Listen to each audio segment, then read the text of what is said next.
Season 1, Jeff, Barracuda, and the North American Sweethearts bring it home under the banner of Cognitive Pride. No one thought had a chance at the finals coming into this event. Coming as the number 2 seed.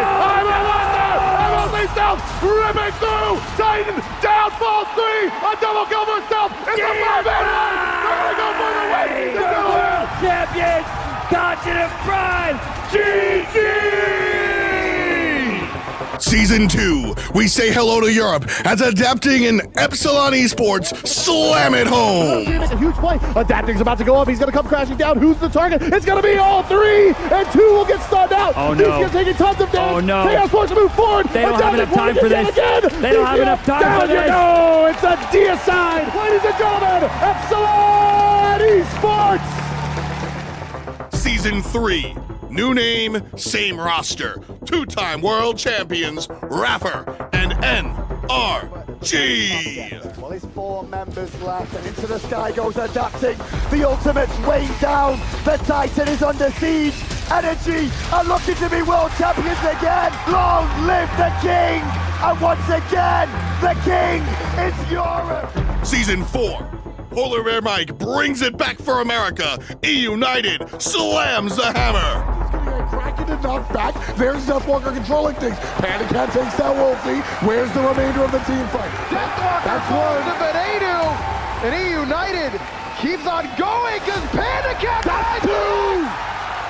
Still pushing forward. They're at the Titan. Only 2 members to play defense. They can't do it! And that's the game. That's the series. That is your Smite World Championship. Say hello to your North American victors, Polar Bear Mike and E-United.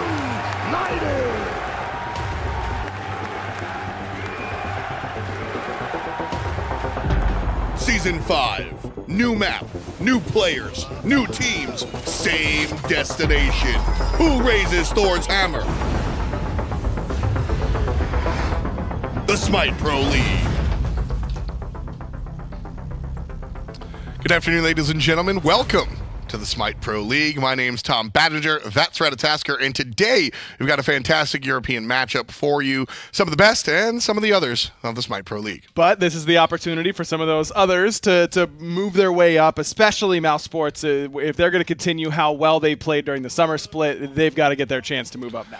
I'm glad the guy called Ratatoskr brought up Mouse Sports. These are the matches we're going to take a look at today. Team RivaL will play against SK Gaming, and then later on, Energy, the squad who has a lot of I's, but maybe not too many W's.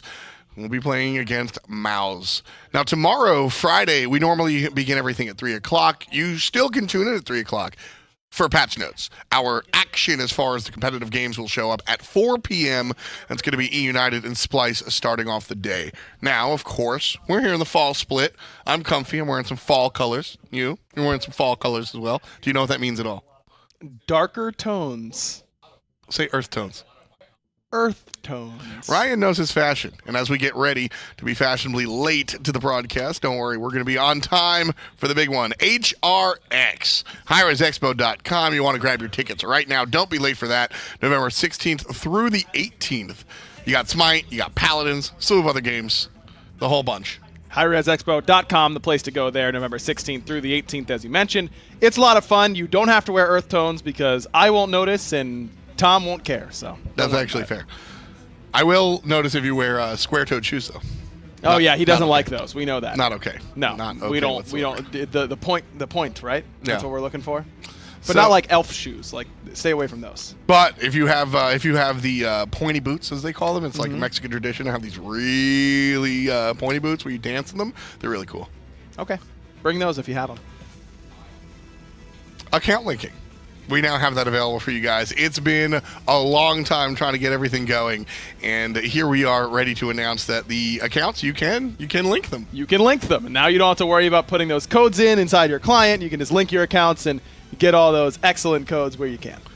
Mixer.com/account-linking, and that's going to be able to bring you all of the business as far as that's concerned. Once you link your account, bam, you get Pro League Bologna. That easy? Just like that. Wow, that seems like a pretty good deal to me. It's pretty sweet, and not only are you going to get SPL Bologna, but you'll be open to get other Mixer cosmetics, etc. Now, if you don't get all of your stuff through those, you can obviously just buy them with gems. You could, and luckily for you, if you're looking to buy some gems, we got a sale going on right now, 35% off, up to 35% Yeah, off, up to. for a limited time. So do it now, because Odyssey's coming up soon. Definitely going to want those gems for when that Odyssey content starts getting revealed. Now, you can always tell, this is some of Anna's work on the left. There's Baron Samedi on the right. There's Pele, making sure to celebrate with everybody there. Yeah, who was in the middle? I think it was Chernobog. Oh, man. I Wait, don't think we if can you're go gonna back. If you're going to keep the bit going, you at least have to do the bit. Well, we pulled the graphic. I don't think we can go backwards. We can only go forward. Why would we go backwards? Oh, there it is. Okay, Bologna's on top being lifted by Chernobog. Pele on stage left. And then you've got the other one on the right. Sure. Thanks, Tom. Baron Appreciate that. Samedi. Now, those guys on the ad were standing up. Now we're going to look at our standings here. You like that segue? That was a good one. It On wasn't. top is me, because I'm the GOAT, but Dignitas is number 1 in Europe. Obey Alliance number 2, 3, 4. There's Energy, all the way down at number 5. This is a critical game for them. I mean, you expect that they are going to be able to take it to Mouse Sports, but Mouse Sports is ahead of them in the standings right now. Mouse Sports did look pretty good during summer. This is a big game for both of these teams because it would set Mouse Sports up for great success moving forward in the fall split. Or Energy, if they were to fall to 1 and 3, would be looking up and really need to start working pretty quickly. RivaL also in a surprising number 4 as well. Mouse and SK Gaming are the 2 lower cards in my mind, but Mouse not the lower seed. They're 1-1 so far. Their opposition team RivaL 1-2. And like I said, it's the beginning, so maybe these standings might be a little bit deceptive. But I also think that all of these teams have stepped up. Even the winless SK do look better than they did in the summer, I will have to admit. Now they're going to have to really put that to the test, though, up against Team RivaL, who I think has taken a little bit of a step back as of late. Overall, I think that a lot of teams were trying to catch up to Team RivaL during the spring and summer, and that's kind of happened. So RivaL has now got to prove that they can get this done back now that everyone – they have that target on their back for the first time in a while, and I think it's starting to show a little bit. But I also know that this team is really talented and really smart, and I do believe that eventually they'll figure out a way to get it done. It's just a matter of when and how. There's a larger conversation that I don't think we have time for on the desk, but I'll introduce to you and the fans at home that I've been kind of pondering for a while. Team RivaL, most notably Deathwalker, kind of made a name for themselves in playing the jank, the off-meta, the odd pick, the weird stuff. In a world where the meta was kind of predetermined. We know what you're supposed to play, and Deathwalker and the rest of RivaL said, we don't care, we play what we want to anyway. The end of Season 4, and now in Season 5 even more so, the most open the Smite meta has ever been. You can pick Naja support, Naja solo, Naja jungle, and I wouldn't bat an eye. Baron can also play arguably 3 different positions, and the same can be said for a large number of the cast. RivaL, now that everybody's playing their game, have they kind of been figured out? Was that their kind of flair? Are they a strong enough team to stand on their own 2 feet? Yes, I think they are absolutely a strong enough team to stand on their own 2 feet. And I do think that the meta being a little bit different now is part of their problem, but I don't think it's that you can play anything anywhere. I think that still favors RivaL in the way that they like to play the game. They just have to find they have the overall picture, but they're still searching for the individual puzzle pieces to put it together and figure out exactly how they want to be playing this current meta. And I think as soon as they do, they'll be just fine. Yeah, the reason I bring that up is we've seen RivaL play more and more traditional as of late, where, like I said, the end of Season 4, we were seeing, Season 4 summer split, we were seeing Ares solo, right? We were seeing some real off-the-wall stuff. Well, sounds like, the game went, okay, RivaL does it, everybody else can now. And now RivaL just kind of playing the normal stuff. Well, yes, they were playing things like Ares solo, but it wasn't every game. It was when they thought it was the right play, and it wasn't like they were consistently picking all of this weird stuff. It was just whenever it happened to fit what they wanted to do and what they thought they could take advantage of. Not quite mousing around? No, it isn't to the level of Mouse, where they just pick stuff for the sake of picking stuff sometimes. Sure. I'm convinced of that. It just ends up being a little bit different for a team like RivaL, and I think that they just have to identify those windows to be that weird team again, and I think that can be a big part of their success. Well, RivaL might have taken a step down, but still are definitely on that sort of championship ledge, whereas SK Gaming need to take multiple steps forward. We've seen Funballer perform admirably despite lack of wins for his team. We've seen Lawbster also perform admirably despite lack of wins for his team, but the whole picture really hasn't come together.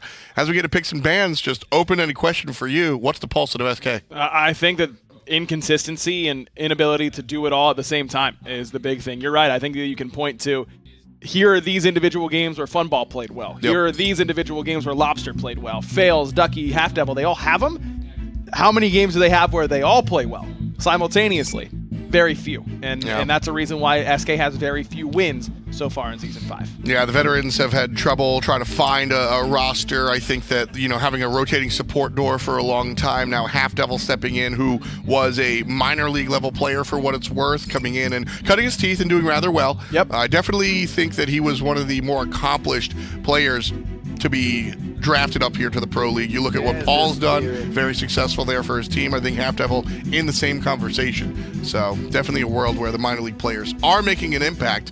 SK going to go for the Baron as we see the classic Freya Naja bans, which means Chernobog's also open.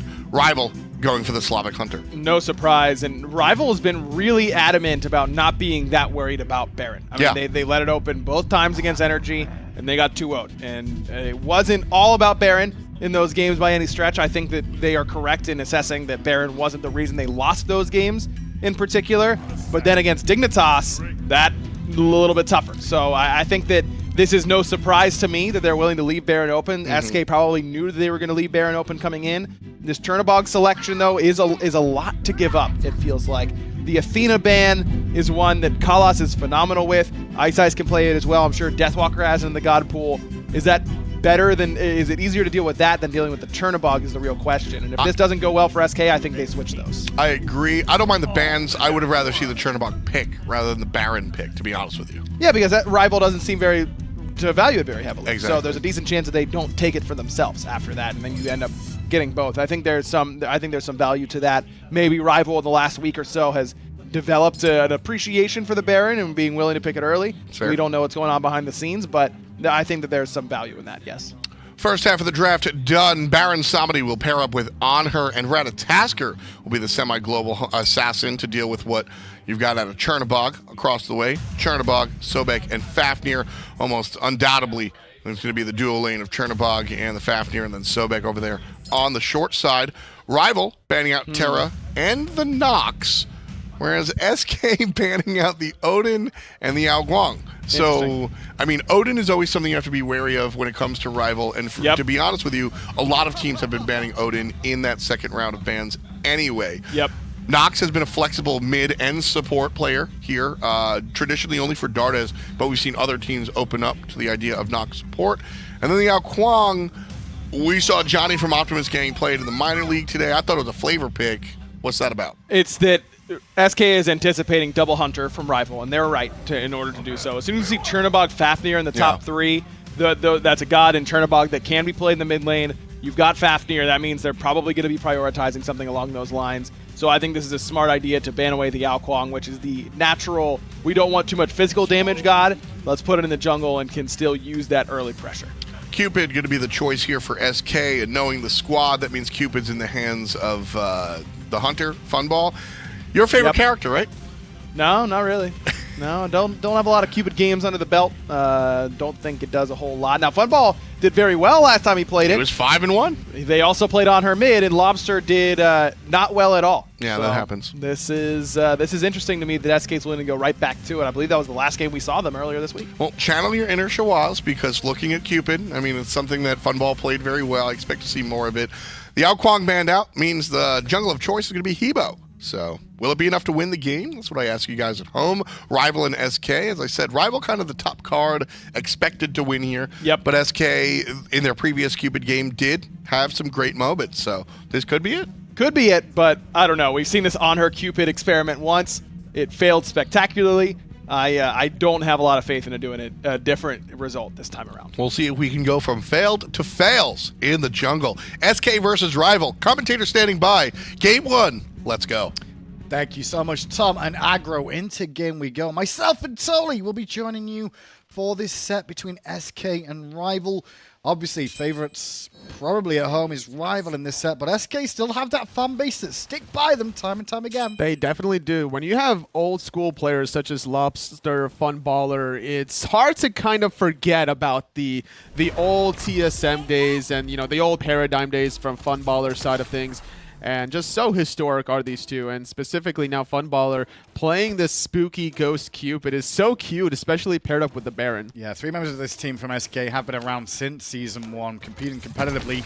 But as of recent, the last year or so, kind of struggled with their teams.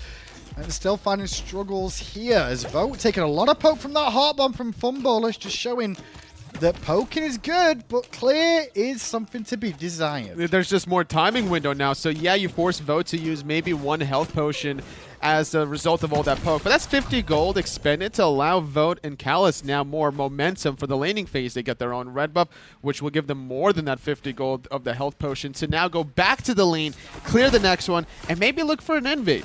86% at the moment believe RivaL will win this game. And it's one that RivaL should be looking to close out as quick as possible. You can't be tumbling down to the lower teams, totally, especially with how tight it is at the top in Europe. Very true. RivaL dropping to Obey and Dignitas in weeks 1 and 2. SK without a win quite yet, losing to Obey and Mouse, but found at least 1 game from Obey Alliance. Definitely all about the junglers this game, though. Faeles versus iceicebaby, the Hobwa, and Ratatoskr. Expect to see Ratatoskr look for the earlier ganks than the Hobwa, as you'd see.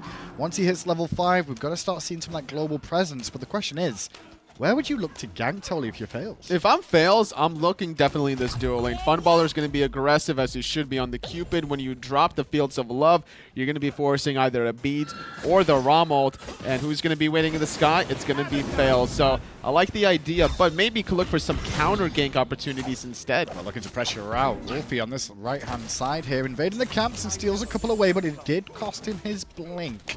Meanwhile, Hobwa did get the oracles and then head straight back to base to get Boots 2 online. Vote capitalizing the fact that Funballer used a heart bomb, so no real threat now for Funballer for the next couple of seconds. HalfDevil taking a lot of poke as a result, but doesn't really matter if you're SK Gaming to take this poke. Cupid hearts sustain you up, and HalfDevil dropping some abilities will also do the same. Callus with that horrific emblem. Really like the selection here against double hunters. It does slow down the attack speed as well, but the slow isn't going to be as impactful when sprint is available, and HalfDevil having the sprint in this lane or the heavenly agility going to come in handy to make sure the slow doesn't make as much of an impact. But it's all about when those relics are used and SK playing around the horrific emblems that could come out. Callus just kind of setting himself up more in the late game, but iceicebaby in a world of trouble in his own blue. Beautiful start from SK, then getting off to a good lead in the solo lane, pressuring onto the Sobek and the Hobwa as Vote still going to get poked a little bit in this wave, but clear's going okay. HalfDevil taking a bit more damage than bargained for. And he's slowly run out of potions here, HalfDevil, so he's going to be a little bit carefuler now. At level 3, he will have all of his abilities, though, so some self-sustaining there. Such an important pick-off for Faeles now with that First Blood bounty, finishing off the Acorn entirely with that 20% movement speed will heavily out-rotate iceicebaby, not even to mention through the Cosmos, just to initiate potentially even more. Yeah, just thinking about the dual lane a little bit more from SK Gaming here. They've got a lot of sustain there, Tolly, as well. You know, Cupid with the hearts, yep, but only the Baron too. Then you've got Zhong on the other side of the map, so maybe RivaL may need to look towards some anti-heal this game. It's possible. Already seeing iceicebaby with a tier 1 version of a Bancross, but could be potentially that anti-healing item if you're really looking for it. It wouldn't be a bad idea for iceicebaby because you're going to get the penetration anyway at the end of the day, and Deathwalker will have the sickening strike. If he goes for the pestilence, that would just be more anti-healing on top. Cupid's had a lot of changes over the years, and his heart's really only used for his heart bomb and his ultimate these days. It doesn't get consumed on using the dash or making sure he gets the hearts available for the sustain for his team.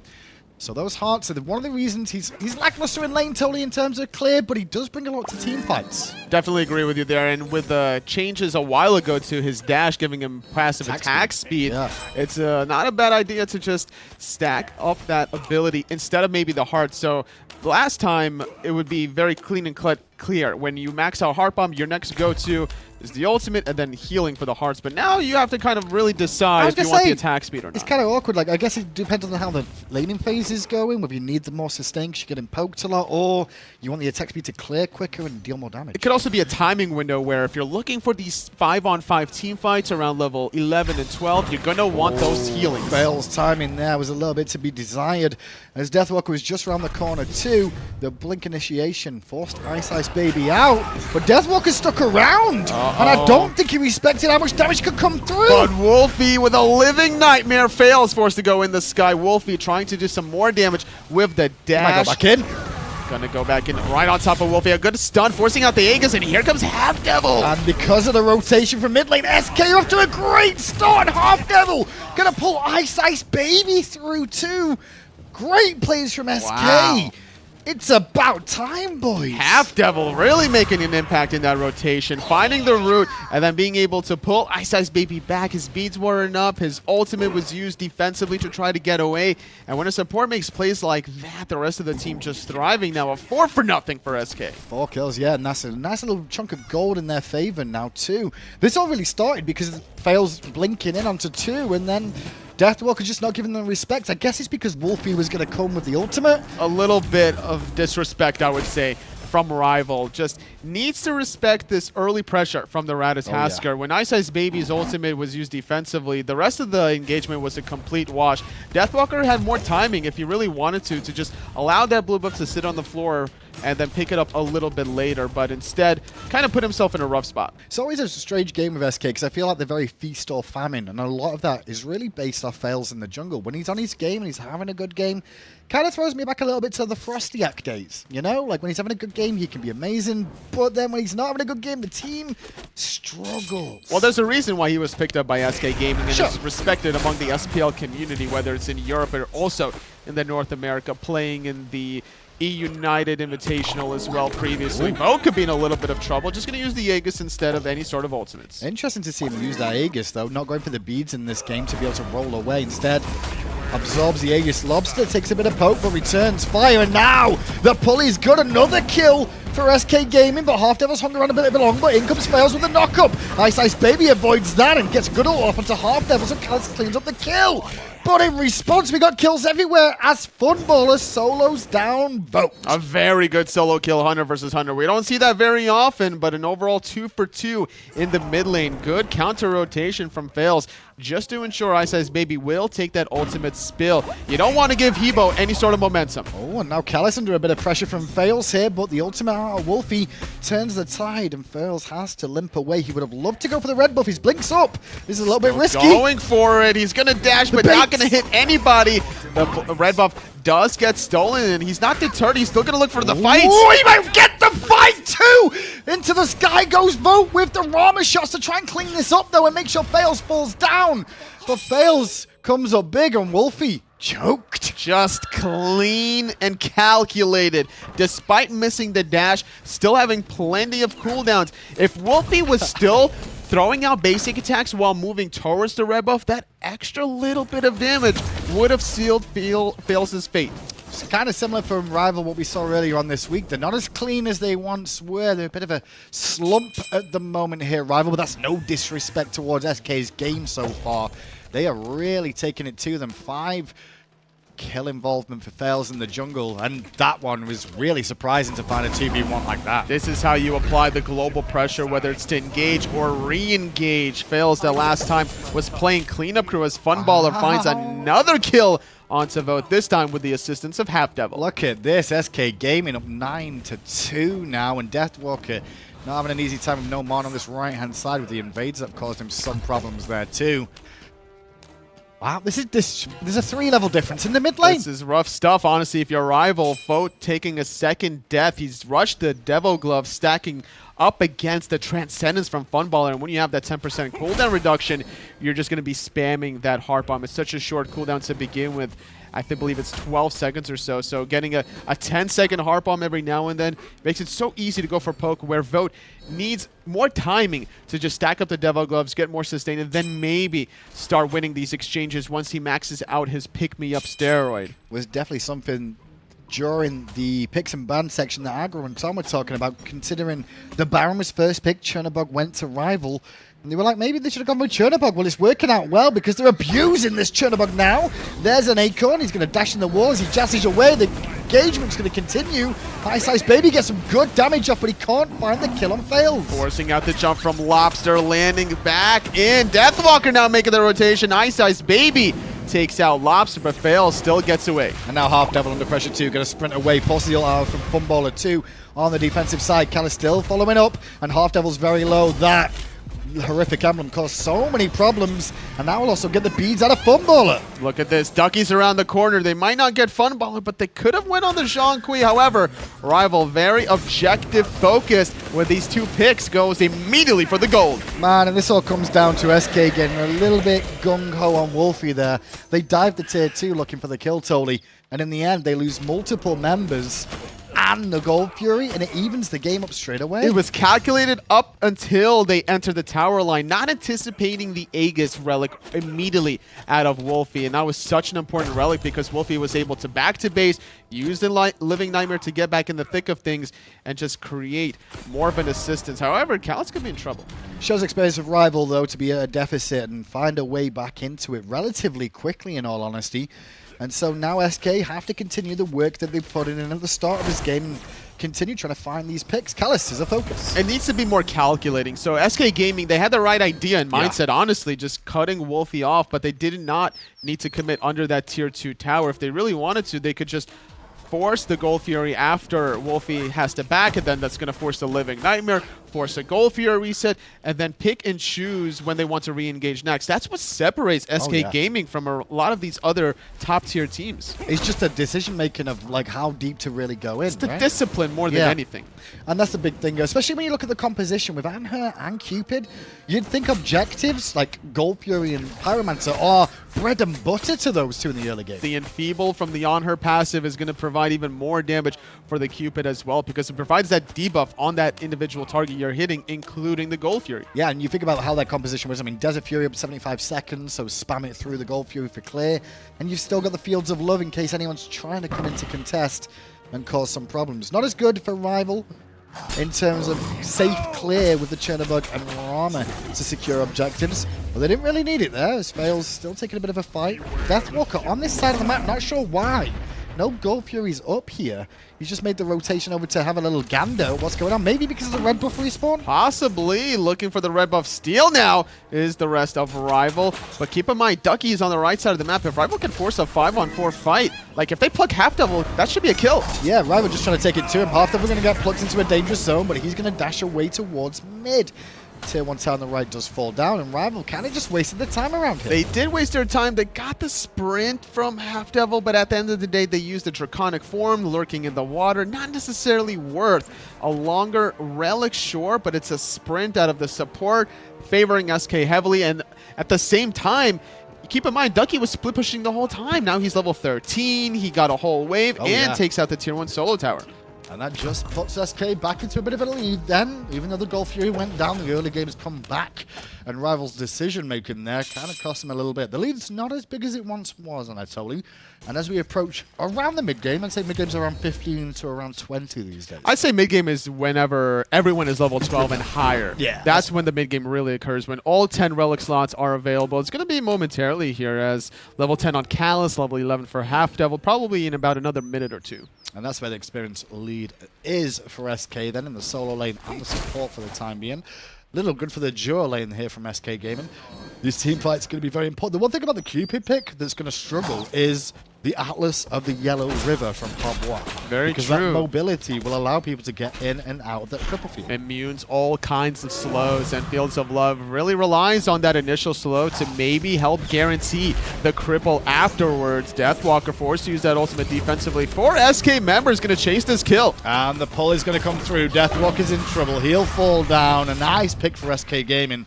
No one around from RivaL really to do anything, as Vote unfortunately has a bit of a connection problem there. So we'll have a quick pause coming through with SK looking pretty pretty good. Honestly, this is a complete turnaround from what I've seen from SK in the past. Between these two teams historically of spring and summer, RivaL won all 4 of those sets, only dropping 1 game in the process. Yeah, but now it's a bit of a different story during full split because they're starting to struggle a little bit here. How big do you think the gap is between top and bottom in Europe? It's pretty big, honestly. You really think so? If I'm thinking about the 2 bottom teams, I'm thinking Mouse is 5th, SK is 6th kind of deal. And I'd say RivaL can be easily 1st to 3rd at any given day. I think that the ceilings is where it differs. RivaL ceiling is much higher than SK ceiling, but I think for whatever reason today, it's RivaL not really stepping up to the plate. Vote getting picked off 1v1 against Funballer's Cupid. Maybe he's not particularly used to the matchup, but keep in mind Cupid has the early game power spike. Rama is more of this mid to late game hunter. Can't count RivaL out though. You know, it's still RivaL. They'll play at a deficit for a while, even with multiple Phoenixes down, and they'll still try and come back and find the win. They're not scared of it. As, oh my god, if Callus found that, I would have been very upset if I was SK. Very safe attempt, though. He doesn't commit to the jump. He's just going to throw the hammer through the wall. And that's where the discipline lies in. A RivaL just calculating about every little tactic, whether it's offensive or defensive. I think this next goal for you is going to be a very important, telling one between these two teams now. As SK Gaming still have this lead thanks to that Pyromancer, but that last goal Fury really shouldn't have gone to RivaL. If all honesty, SK made a mistake and RivaL heavily punished them for it at that moment, and it could have been a much bigger lead for SK if that wasn't the case. I definitely agree. I think RivaL are the EU equivalent of Space Station Gaming in the sense that if you give them an inch, they're going to take a mile, and you don't want to give them any sort of objectives and get to that late game focus when you're dealing with a Habwa, a Ram, more attack speed now for both Vote and Wlfy from the Coerce. I like the fact that Callus goes for this Fafnir, his traditional pick. Look at this. RivaL know the goal view is going on. No one's really around. Deathwalker's on the right hand side, only with standard teleport, so he's going to teleport to mid, but Vote in the sky, looking for the snipes. Are you joking me, guys? Oh, not like this. If you see the first snipe just completely reset it after that, he's not going to last in the air for much longer. Great play from Vote, but disappointing from SK. No ultimates were even used, and that's a secure. I just lack of respect. Well, they also didn't have vision of where Vote was. A good double pull from HalfDevil, going to focus onto Callus, forcing the defensive jump, but no defensive relics used out of RivaL. Funny enough, I think in that situation, HalfDevil may have just wanted to take the stun and not look away. That's the difference in the Baron plays, when sometimes you should be looking away to try and make sure they don't get pulled in, but at other times it's like, well, you might as well pull them and get that additional stun time to set up some extra damage. Absolutely, especially against a level 12 Fafnir. Lawbster has to jump away, uses the beads, doesn't really have the mobility, actually has enough separation. Instead, RivaL all 5 grouped up, no Gold Fury, but this red buff is due to respawn momentarily. Yeah, and this red buff is going to get aggressed on by both teams. Clearly, they want to fight. Ducky's going to go in and ult early on, but look at the amount of damage he just accepted. Funballer's nearly dead, but Funballer gets 2 kills, and Lawbster picks up 1 too. The Fields of Love came through huge, and Ducky's the only casualty as SK Gaming pick up 3 kills and turn their attention to the Fire Giant. The former Orbit, the former Paradigm members, Lawbster and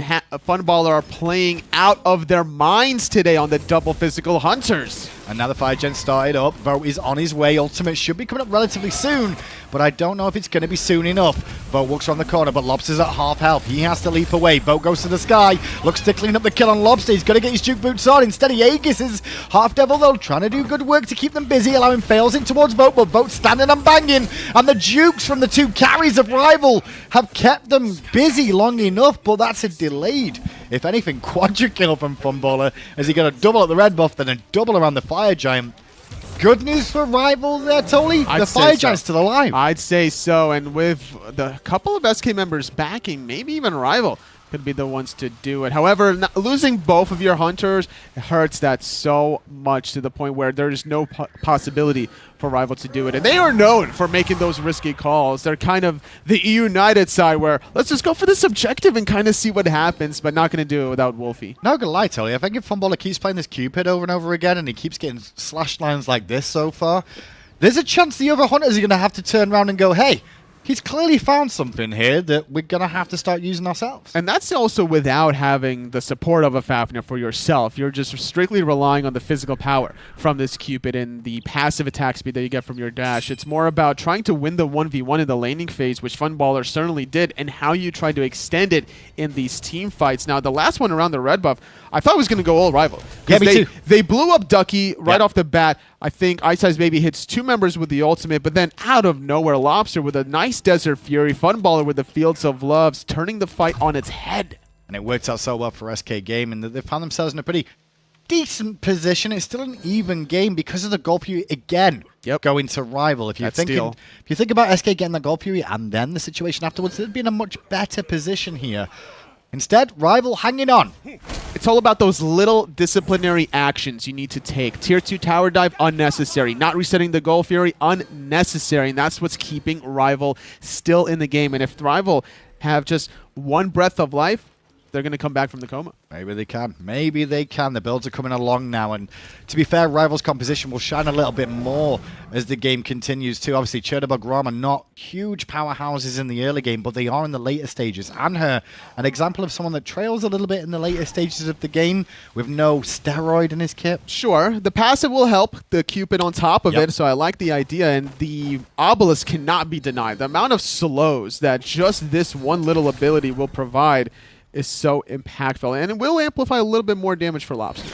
Deathwalker just blinked in, so Faeles going to get aggressive too, and Deathwalker forced to use the Lurk in the Waters, but still ate a lot of damage. That card could be the death toll for him there, as Ducky did connect. Faeles goes to the sky now, reaches towards mid. Good jump into the wall from Wlfy, though, to avoid the damage, but he jumps back into the fray as Ducky pops the ultimate. Uses the ultimate, as does HalfDevil. Callus in Draconic form, forced to jump away, but now it could be HalfDevil in a lot of trouble. His sprint is not available. Got a bit of sustain, though, and around the corner comes Lawbster with a good impale onto Vote, getting out the beads. Vote goes to the sky, and iceicebaby wraps around the back to pick up Anhur. Gets a good ult off onto Faeles to escape, and in goes Callus. Faeles forced to use the beads. Good interception. Funballer eating the hammer instead. Ducky now in a world of hurt, but the great slows and the root from HalfDevil going to save his soul laner's life. And don't forget the sustain too, because it is percentage based as well.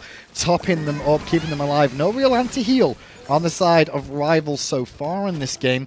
I still think a little bit would go a long way in my opinion, but I think so. I agree with you. RivaL can look at the Gold Fury here. No one on SK around to contest. They're going to actually go for the Pyro. They're going to get the Gold Fury on the left is RivaL. SK looking for the Pyromancer on the right. It's Callus looking to play defense, needs to hit the hammer to find the steal, or maybe just look for some more poke because RivaL are making the rotation. Yeah, someone needs to just be body blocking that to make sure he doesn't do it, and SK do get the Pyromancer.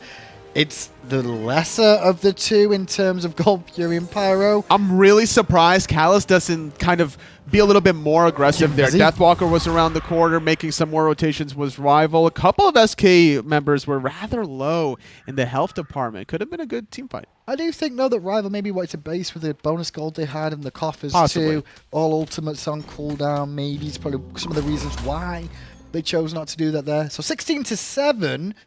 Although the gold is a different story. It shows how good SK have been in the team fight stages. At least most of it, and finding the picks earlier on. But objectively, troublesome. I mean, they have more than double the kills that RivaL currently have, but still can't maintain a lead. All 3 Gold Furies in 22 minutes of play going the way of the black and purple jerseys. And that's the difference and the telltale sign between these two teams is just RivaL's sheer discipline and experience over SK's eagerness to force these team fights. 3 members on the right side from SK will meet Deathwalker in the jungle. As RivaL is starting to group on this side too. Just Vote over on that left-hand side. Going to get a full wave of experience and push that wave out for a second or two. Callus doesn't end up getting hit by the snake, but he will take a bit of poke for his trouble of being around the area. Keep an eye on Deathwalker. He's quite happy to blink and look for plucks time and time again as HalfDevil hung around on his own there. He's going to be forced to ult, and then comes SK. I like the fact that he's turning away from Deathwalker so that his ultimate lasts a little bit longer as he walks away. Now Living Nightmare applying a lot of slows, jumping on in as Wlfy barely takes any damage because of the mitigation. But HalfDevil going to sustain back up, and still the chase is on from RivaL. Good hammer onto HalfDevil. They're really looking at the Baron right now, and the Baron is getting relatively low. Rama looking for the snipes. Vote can't find the second one as Faeles does find Wlfy and get the Aegis. Wlfy a very low finally taking out the Hunter, but not until Vote revenges him. A nice pluck onto HalfDevil. Shell keeping RivaL alive for the moment. Ducky is forced to retreat. That Obelisk is going to slow down iceicebaby on the chase. 2 for 1 then in favor of SK Game. Sorry, in favor of RivaL, I should say. I've been saying SK Gaming all day, but it's not the case this time round. Vote and iceicebaby will survive. And now it's SK on the back foot, worried about a potential fire giant. Wlfy was doing a great job baiting himself like a juicy piece of meat. Cal is taking a lot of damage from this fire giant. Going to heal up a little bit with the coerce. Ducky trying to stop this. He's got no ultimate though, and he will slow it down because the aggression is on. Looking at Lawbster, looking in the waters, available for Deathwalker, and he's going to continue the chase. But the poke from the two hunters causing some problems. He'll go back towards Ducky and help out. Target switch right immediately as iceicebaby with a crushing wave gets himself a double kill. Funballer forced to be on the retreat. Callus looking for the stun.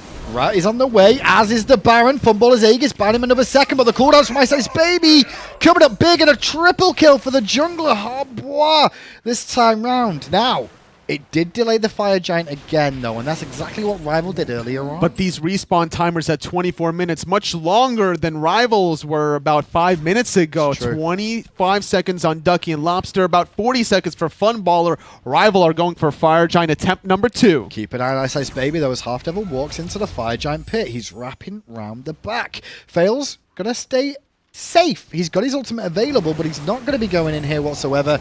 The double hunters coming up big enough for RivaL, as Wlfy will use that satellite to potentially find HalfDevil here. Trying to look for anything. They thought that Faeles and HalfDevil were a little bit closer, to be honest, but SK Gaming had a great sentry ward that identified iceicebaby, was making that flank to start it off, so the SK Gaming retreat very fruitful. Definitely not clean from RivaL today, but SK did step up at plenty of moments in this game. They're just really having trouble around the objectives again, which is signs that, I mean, they've been around long enough. They know this themselves, don't they? So the problem with SK Gaming's draft in these late game teamfights is they don't have that huge Burst. AoE that's not an ultimate, right? So Zhong has a lot of AoE damage that's an ultimate. Anhur does their Fury, Cupid ultimate. But then where does their AoE damage come from when you don't have the ultimates? We're just looking for those little poke exchanges, then the disengage. That one teamfight where Wlfy was diving right there around those backside right camps should have been blown up almost instantly, but it was actually SK Gaming on the retreat because they were afraid of the carpet from iceicebaby and all the AoE damage that RivaL have. Bit surprised that we don't see HalfDevil maybe look towards Lotus Crown at some point in this build. Normally around 4/5 item is definitely an option. Those extra protections come up so big for the team, especially with Sovereignty and Heartward not being as fortuitous as they once were. If you're going for utility on Baron support, I'd rather see a Gem of Isolation than a Lotus Crown, simply because you're trying to lock people down or peel for yourself at the end of the day. 20 protections is nice and fine and dandy, but I think the movement speed slow is another way of keeping yourself alive if you connect on the accurate abilities. Very true. The slows could really come in handy, burn a few things, and actually keep the pressure on because there's no sprint on the side there. However, Gem of Isolation not as impactful against Harbois because of the Alice the Yellow River. Very true, but if you can force that in a situation where iceicebaby doesn't want to, then who knows how team fights are going to pan out. But now, SK Gaming were once up about 2,000 gold or so, have a 10,000 gold deficit. And there's a Ratatoskr, a full build Harbois on the other team. There's nothing worse than seeing Ratatoskr last time going, well, he two-shots me anyway, but when I'm at 50% health now, it's going to hurt even more. Very much so. Not going for Divine Ruin is iceicebaby. No Pestilence either for Deathwalker, just really relying on the Sickening Strike. Yeah, the sustain hasn't really... I mean, it was very impactful during the laning phase, I'd say, the sustain, and some of these team fights, but now with the Fire Giant around 4 members waste, I should say, they don't necessarily need it. SK Gaming, though, on the defensive here, and defense-wise, it's not the greatest clear in the world they've got here, Tolly, in terms of what they've got on offer. An Impale is what I'm looking at, or a delayed Heart Bomb. It's very true. Not too many options. A triple knockoff from iceicebaby's Water Sprout. Keep in mind, he still has Blink. He could re-engage whenever he wants. So SK Gaming have to concede the Tier 2 tower, and now play defense on the Phoenixes. That 1 3-man knockup got a Tier 2 tower. That's dream. Pretty much it. That's the only thing that would be better is if you triple knockup as they're coming to you into a crushing wave. Yeah, when they're all walking forward. Yeah. Like lemmings. Well, Tier 2s all are down then. RivaL looking to siege the base of SK. For a long time, if you've not been tuning into this game, if you're watching at the start, SK had plenty of chances to really take this game by the scruff of the neck. and they've kind of let it fall apart. And now RivaL are the ones with the Fire Giant looking to engage, and they find Funballer. Funballer very low, forced to use the Aegis, dashes away. Wlfy in the living nightmare, goes deep in the back line, forced to use an Aegis for himself, fails, trying to peel for his Hunter. Yeah, Wlfy goes too deep, and it costs him his life, but still, they do manage to keep pressuring and get the Phoenix. HalfDevil does fall down, his boat swings away with his bow and arrow towards Lawbster now. 1 for 1, and RivaL fall back. An important shell to keep iceicebaby alive, but it's a big callus. Jumps back in. Lawbster eliminated. Funballer plucked back in, interrupted on the dash. Yet again up in the sky is Vode. 1 shot, 2 shot. Needs to find the third. Can Deathwalker find another pluck? Oh, blinking from iceicebaby is all it needs to take out Cupid. The Titan now under attack. I don't even know if they can end here. I think no minions. RivaL have the damage if they can find the kills. Faeles will sacrifice himself to eliminate the damage. And Ducky is going to use the Aegis to buy a moment, but that could be it. Game 1, RivaL. Oh, it's absolutely going to be RivaL unless HalfDevil can say something about it. Respawning in 3 seconds, but this Titan falling very quickly. HalfDevil without his ultimate can't really make an impact. What can you do, HalfDevil? Body block for high heaven if you can. Still the Titan stands for a moment, but not long enough. Life of the party is, well, the party's all at RivaL's house right now. Very unfortunate. That's why you kind of need to go some cooldown reduction items from time to time, but it's so difficult to fit that in your build as a support player. Man, I feel so bad for SK. Like, every time we watch them, and it's like, well, it's a rough game. So They're against the tough, but they're looking good. They make corrections to certain things, and other things seem to go wrong for them. It's all it takes is that one little team fight to go sloppy. I think giving up the second goal Fury was unnecessary. I love the fact that they tried to make that initial play around the tier 2 tower, but they didn't need to commit under the tier 2 tower. They could have just allowed Wlfy to back off. And these little stutter plays is what SK needs to identify more of when they have those opportunities and just slow it down. You guys at home, though, get to decide who is MVP for that game. And let's talk about that a little bit. I'm looking at iceicebaby. I feel like a lot of the RivaL players there didn't look as clean as we once saw. Vote getting soloed. Deathwalker got picked off a few times. True. HalfDevil, though, still was doing HalfDevil things. iceicebaby can do iceicebaby things every time he gets any god, honestly, in his arsenal, whether he's playing the Odin or the bursty HalfDevil. I want to see what he plays in the next game, though. Well, let's get it down to the desk then to break down that game and get ready for game 2. Thanks a lot, friendos. And here we are back at the desk, ready to break this one down. Cupid, not so stupid. No? 6-0-1, 6-1-1 towards the end of that one. Good dominance in the mid-game. The Cupid did okay. You know, Funball again showed up on it and was 6-0 at one point, ended up 7-2. Not too bad, but this HalfDevil just started doing too much for SK to really handle. And that's where this double Hunter composition, it's difficult. If you can get in that melee range against a Hunter, even in the late game with a character like HalfDevil, it's going to be really, really difficult for them to be able to stand up to you one-on-one. And iceicebaby, that game-changing triple kill by the Fire Giant, where it looked like, yeah, RivaL's going to get a fire, but it's still kind of close. Then Ice gets the triple, and it ends up being a Fire Giant that ends up basically ending the game. He's actually going to be your MVP here. iceicebaby in the jungle on the HalfDevil. However you say it, that's what happens. He just knocks you up and then puts you down. And really, I mean, this is just, I think, a testament to...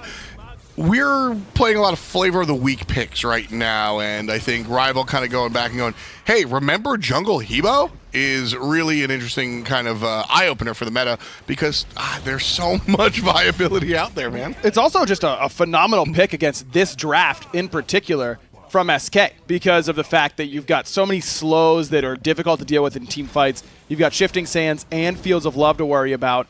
And then you just drop the water carpet and you're not worried about it anymore. It's very easy to give your whole team, not just yourself, but your whole team slow immunity on that. And I think, because last time we saw Funball go this Cupid, it also was in tandem with the Anhur. I think the heavy slows is a big part of why we see them return to this double Hunter composition. There's also a secondary conversation there about the jungler Faeles. I straight up, I don't like Lawbster on the Anhur or some of these other picks that we've seen him play. I want him on these late game mages, but the question is that I think has been answered. Can Faeles play early game pressure? And the answer just seems to be no. And so SK need to sort of figure out their draft around that variable, and I think that's been hurting them.